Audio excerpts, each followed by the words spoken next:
Good morning slash afternoon, Deeva Nation, WRJRians. You know who it is. And I'm sorry for all you folks out there getting snow. I got a couple of inbox messages like, okay, why are you half dressed? Because it's warm here. So I'm sad for y'all, but hey, I'm going to enjoy this beautiful weather because we don't get a lot of time with weather like this before it gets like live cremation hot. So I have two for y'all today. Neither one wanted me to identify where they're writing in from. But the first gentleman says, I'm over these independent women. Why don't they bend at all? What's the problem? Why are women too independent and why can't they be more flexible?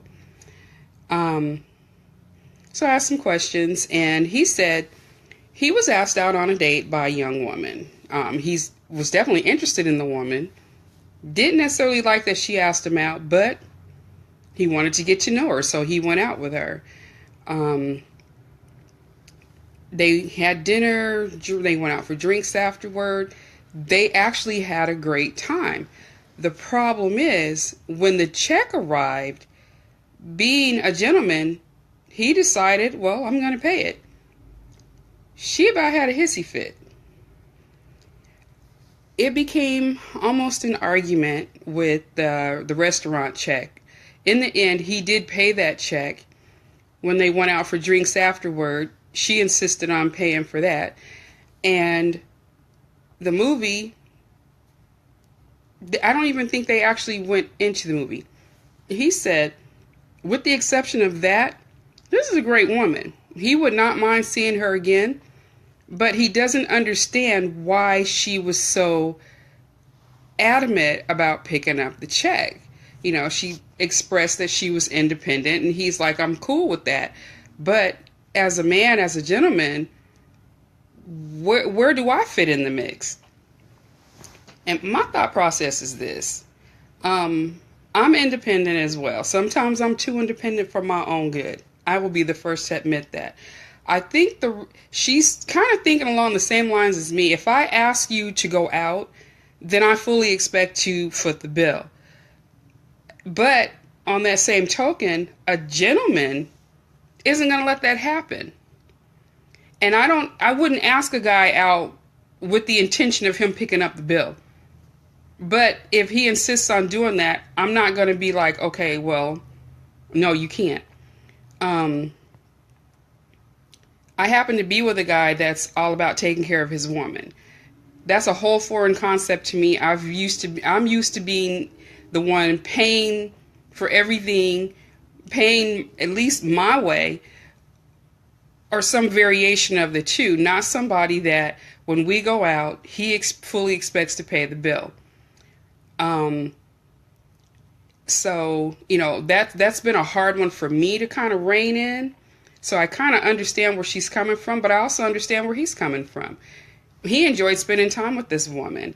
And so, you know, picking up the bill was not that big of a deal for him. And as women, and again, this is something I've struggled with for the longest time, because for the longest time, I had to be the one to step up. As women, when we have men that are trying to, are stepping up, not trying to, but are stepping up. Hey, Eric, good morning. They're playing their role. Let them. I'm not saying be a gold digger or anything along those lines, but don't try to stop a man from being a man. Don't try to encourage him to not be a man, because you're going to be the same one whining in a few months about how some man used you because you wouldn't let a true man be just who he is. And, you know, a lot of us that claim to be independent need to really think about that. Because I've been in that position where I've got the guy that's used me to no end. And yes, I whined bitterly about it. And then I get a man that treats me like the woman, the queen I'm supposed to be treated like. And I'm suspicious. Can't do that. Give that man a chance. And for this writer, talk to her. Let her know, hey, I admire your independence, but you have to let me step up and be the man that I am. And then the second one, it's long distance relationship drama. And what he's saying is, or she's saying is, she's in a long distance relationship with a great guy. The problem is, this guy has a brother that runs his mouth. The brother lives in the same town as the girlfriend. The boyfriend, I don't know if he's in school in another state or if he's in the military in another state. But the brother is saying that the boyfriend is doing all these things. You know, he's cheating on her. He's shacking up with some other woman.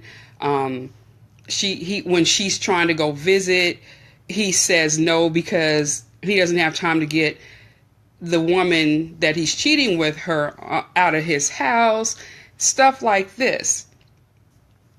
So I'm like, do you believe him? She said to a degree she does. You know, it seems plausible. Okay, well, seeming plausible and being real are two different things. I can believe there's a Santa Claus, doesn't mean there really is one. Good morning, Michelle. So I asked her some more questions, and in the end, she's like, I think you're right. Seems to me that this brother's loyalty should be to his brother, unless he has a hidden agenda. And my take on it was this. Hey, Trev. Good morning. My take on it was this. Unless you have some solid proof that this is what's going on, I wouldn't even entertain it. Hey, Darnell. Good morning. Wouldn't even entertain it. I would tell my man what's being said and see what he says about it. But I bet dollars to donuts, the brother has a thing for her, and he's trying to get her to leave the boyfriend so he can have her.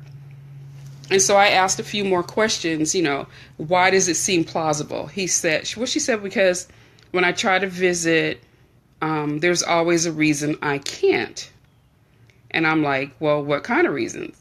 Well, he says, you know, he's studying for exams or he's studying for something. There's something going on that prevents me from visiting. But she does end up going eventually later on. Another thing she was saying, but at one point she did make was during the times that he's supposedly doing this with some other woman are times that they are actually video chatting. So that made what he was saying kind of suspect too.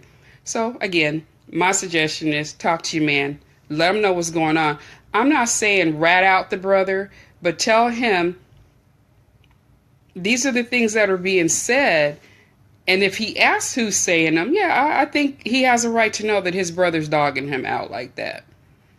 But she says that when they video chat, she has seen every nook and cranny of his apartment. Nothing about his place says that there's a woman living there. He can video call him in the middle of the night. Excuse me.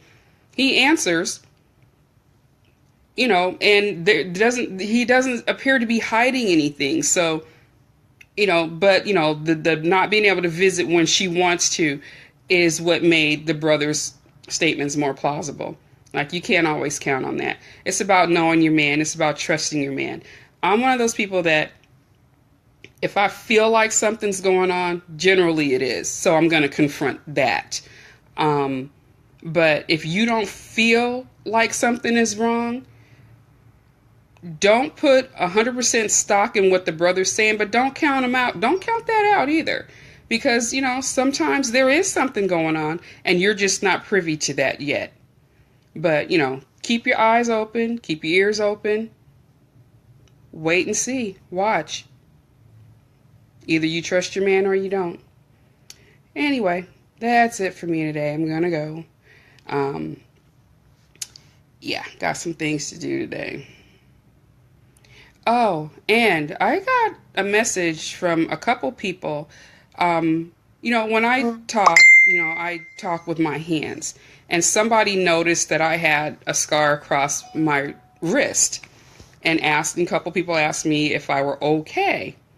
Yeah, I'm fine. No, it was not a suicide attempt, which I think is where they were going with these inboxes. I was trying to sit down in the tub, and my daughter had her shavers in those little slots, where the doors would go, and I put my arm across it. So, yeah.